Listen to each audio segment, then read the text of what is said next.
The Belt and Road Initiative has been transformative for developing countries, including Tanzania. It has enhanced infrastructure, increased trade, and fostered people-to-people exchanges.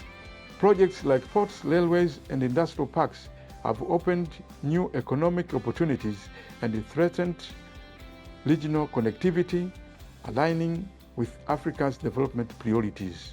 BRI has been able to push and ensure that the continent of Africa get access to key infrastructures. We've seen roads that have been constructed.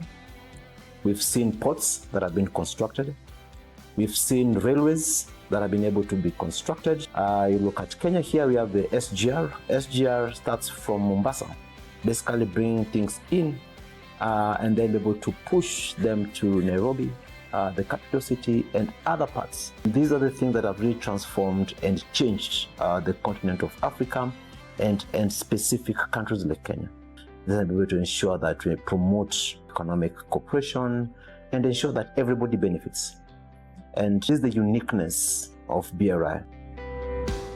I think BRI has been a win-win for China and its counterparts where, of course, BRI was implemented or is still being implemented. We saw it in case of Central and South Asia, in case of Africa.